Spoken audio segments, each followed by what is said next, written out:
Sa right po tayo, baka kaya.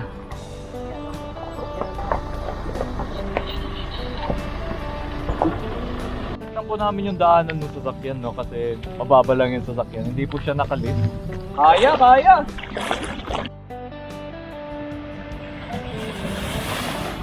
Angas!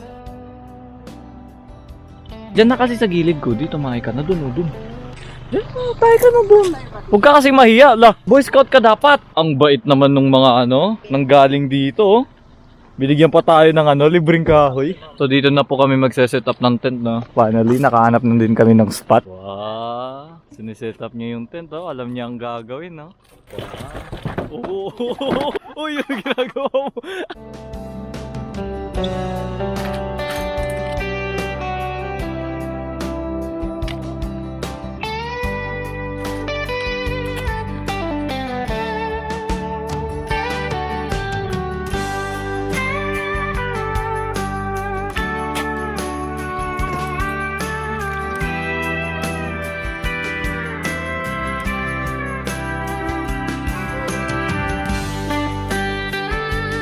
So habang pinoproblema na nila yun, no, poproblemahin muna natin yung atin. Kasi nga, hindi po ako gaanong kagalingan mag-set up ng sariling tent. Kaya yun, set up po tayo ng pagtutulugan natin.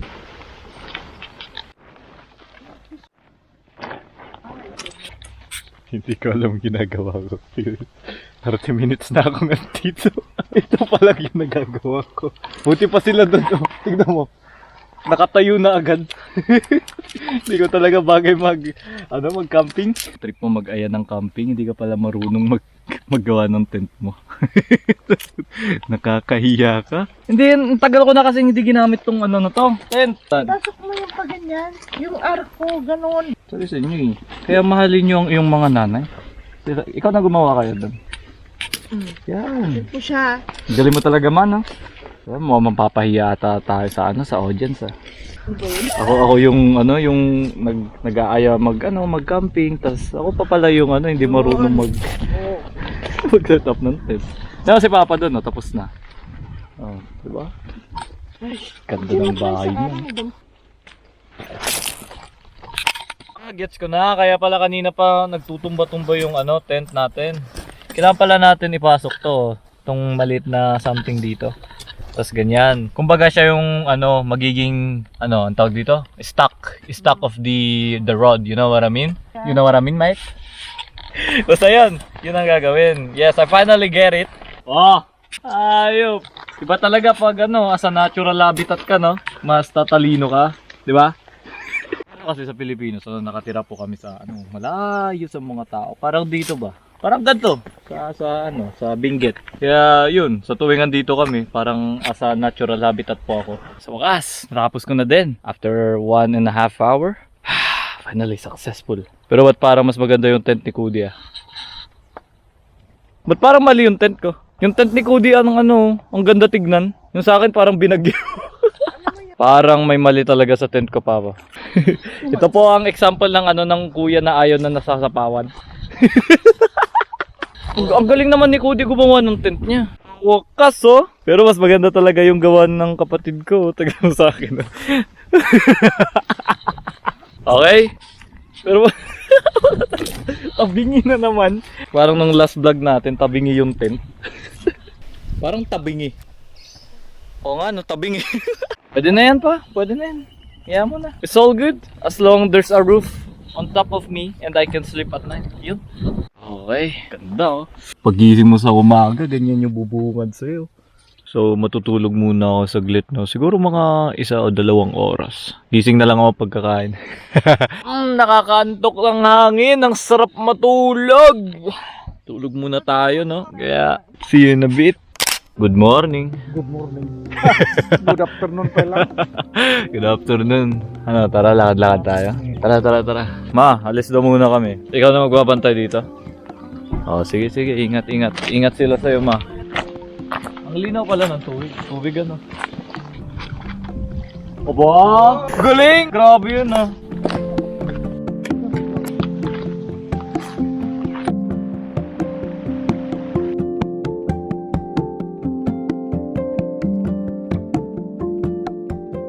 Ganda naman dito, yung araw. Yung pagkaano ng sinag ng araw dito sa mga kahoy. Basta yung mga maliliit lang muna. Pang paano lang, pampasimula ng apoy. Tama ba? Hindi ko alam. Ang importante magsimula yung apoy. Buti na lang malapit kami dito sa sa mga kahoy. Yan o, yung mga kahoy na yan. Basta dry Cody.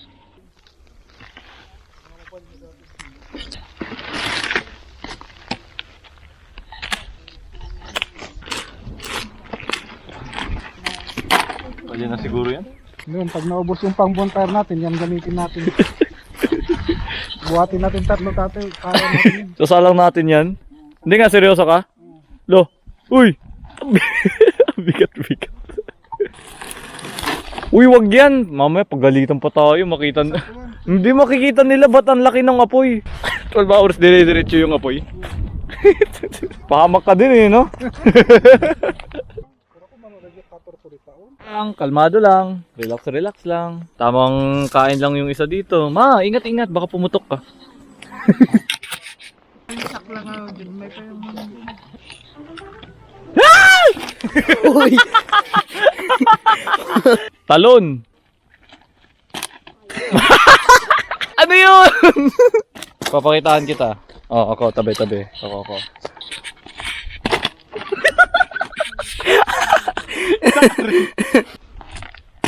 Oh. Zuma?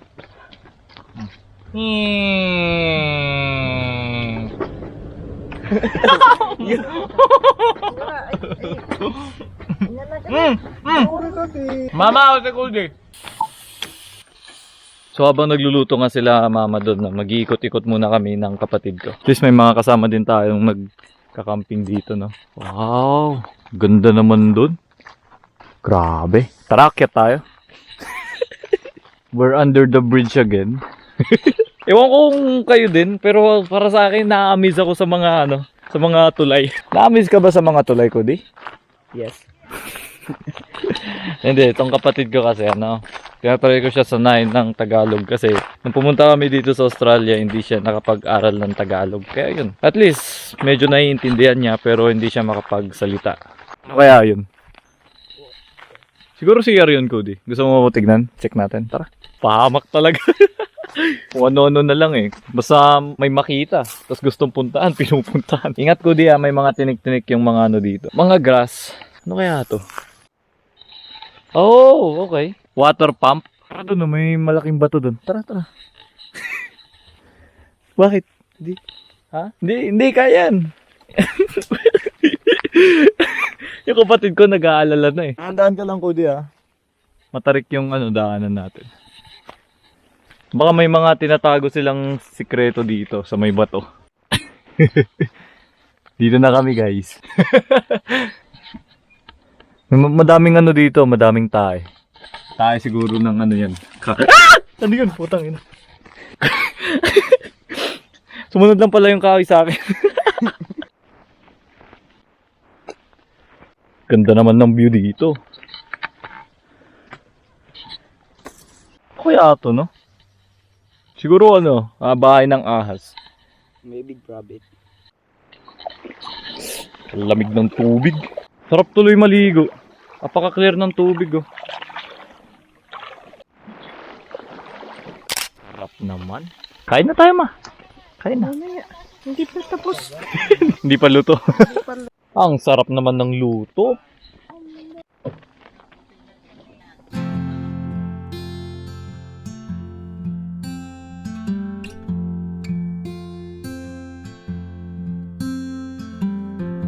Siyempre, no? Hindi mawawala ang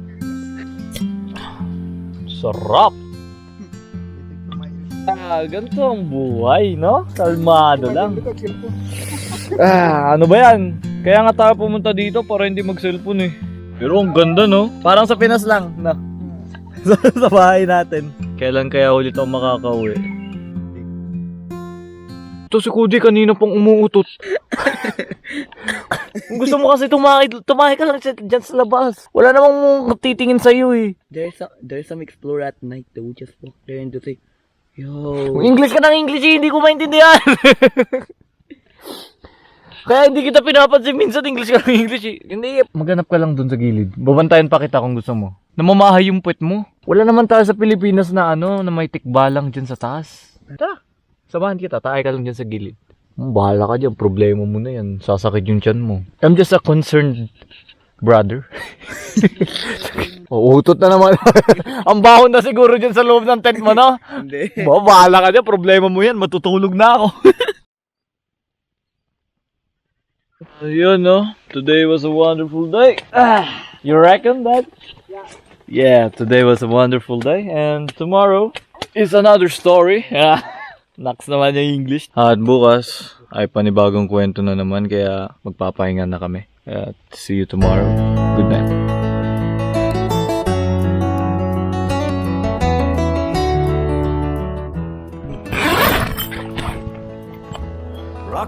Morning. Yung sa tulog niya. Morning. Morning. Lamig! Maliligo sana kami ng kapatid ko pero sobrang lamig. Kaya mo yan, Cody? Pero at the end of the day, Cody, sino mas pogi sa atin? Shock. Sige nga, kung pogi ka, kuha ka pa ng mga kahoy doon. Sige na, pogi ka eh. Dali na. Hindi ka pala pogi. Sige na. Wala pala to eh. Hanggang salita ka lang. Hindi ka pala pogi, Cody. Kalangan din. In the hickory shade, whispering tales that the old trees made. Breeze carries a tune so sweet and low, like a lullaby from long ago. Oh, let the wind sing through the leaves, let the stars hum in harmony. Every note pulls me deep inside, whispering pines and harmonica skies. Dati sa Pinas, hindi namin pinapansin yan. Pero ngayon, ginagawa na namin kasi namimiss natin. Asa ano tayo? Sa bundok tayo nakatira tapos hindi man lang kayo magkanyan. Lalo na to. Kulong sa bahay. Isa rin pala ako. Pero yun, na-realize ko na ang saya pala magganto. Grabe. Ang ganda naman ng umaga dito, boss.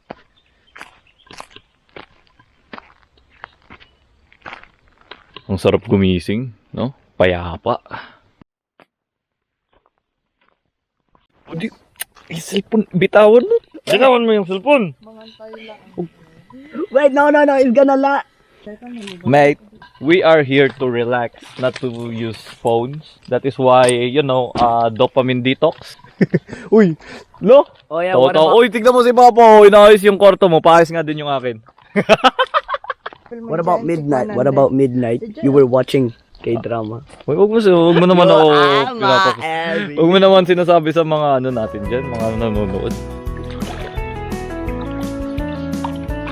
Fried rice, tortang talong, tortang talong, tuyo, tapos yung karne. Yan lang, simple ng daan lang. Tapos si Cody. Yan, di ba? That old dog sighs at my worn out feet. Life don't get much more soft or sweet. Crickets join. Yan no, kumuha na din kami ng kahoy para sa next na gagamit. Be kind, you know what I mean? You need to help each other. Always be kind. Definition of kind? The definition of kind is Happy. mabait. Nag-impake na lang kami. Yan, impake na. Inaayos na lang namin ang lahat. Tapos yun, larga na. Punta tayo sa next na destination natin kung saan man tayo mapadpad. Let's go! The sun climbs up the courthouse steeple. Painting Palit tayo, gold palit tayo. on cobblestone. Old man Johnson tells his stories. Ano lang, inaayos lang namin yung daanan kasi medyo mababa yung sasakyan, hindi siya nakalift. Every door swings with laughter.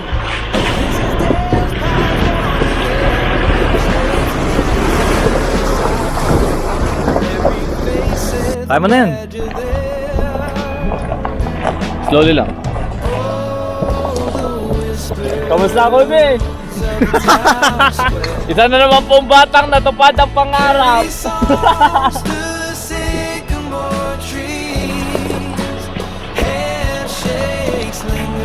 Woohoo! Woo! Pude! Ay, ko! Huwag mo naman pinalawa! The barber's chair spins with gossip as the scissors snip away time. Lucy strums her worn-out guitar, humming tunes from her grandpa's prime. The hardware bell jingles softly. Neighbors borrow more than nails. Every shadow holds a secret, but the love here never fades.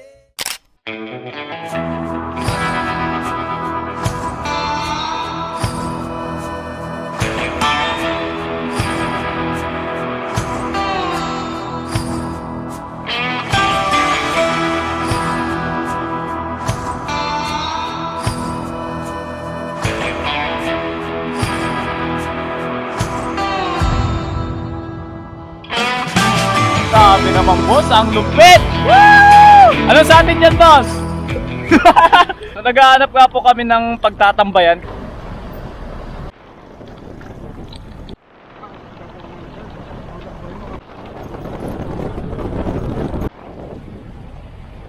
Dito na nga po kami, no? Ano masasabi mo? Beach lang.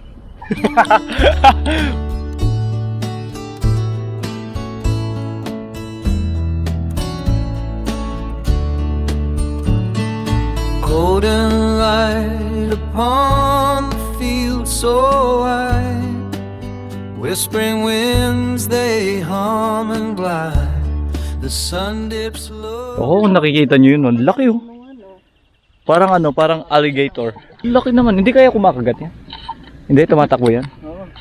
Pero deadly ang kwan yan, laway. Crikey, man, look at this wonderful creature. Grabe, laki naman nun. Oo, nakikita nyo yun, guys. Oh. Ang laki naman, no? Okay, takbo na tayo. Uy! Gago! Ano yan? Putang na! Gago! Tumakbo din si Mami! Napatalon din eh. Okay, chinek lang namin tong area na to. At least, alam na namin kung saan kami pupunta next time, no? The whispers of a town square carry some